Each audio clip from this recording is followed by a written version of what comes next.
ఇంగ్లాండ్తో జరిగే T20 సిరీస్కు BCCI భారత జట్టును ప్రకటించింది. సూర్యకుమార్ యాదవ్ కెప్టెన్సీలో 15 మంది సభ్యులతో కూడిన జట్టును ప్రకటించిన బీసీసీఐ. అయితే ఈ సిరీస్లో టీమిండియా సీనియర్ పేసర్ అయిన మహమ్మద్ షమీకి చోటు దక్కింది. వన్డే వరల్డ్కప్ 2023 తర్వాత చీలమండ నొప్పికి శస్త్రచికిత్స చేయించుకున్న మహమ్మద్ షమీ దాదాపు ఏడాది కాలంగా జట్టుకు దూరంగా ఉన్నాడు. అయితే ఈ క్రమంలో దేశవాళీ టీ20 టోర్నమెంట్ అయిన సయ్యద్ ముస్తక్ అలీ ట్రోఫీలో బరిలోకి దిగిన మహమ్మద్ షమీ 9 మ్యాచ్లు ఆడి 11 వికెట్లు పడగొట్టాడు. అనంతరం వన్డే టోర్నీ విజయ్ హజారే ట్రోఫీలోనూ బెంగాల్ తరపున బరిలోకి దిగి ఎటువంటి ఇబ్బంది లేకుండా 10 ఓవర్లు వేశాడు.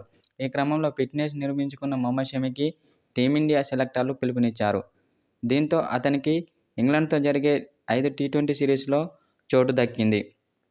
అయితే జస్ప్రీత్ బుమ్రాతో పాటు మరో స్టార్ ఫాస్ట్ బౌలర్ అయిన మహమ్మద్ సిరాజ్కు ఈ సిరీస్లో విశ్రాంతిని ఇచ్చారు. దీంతో వారిద్దరూ దూరమయ్యారు.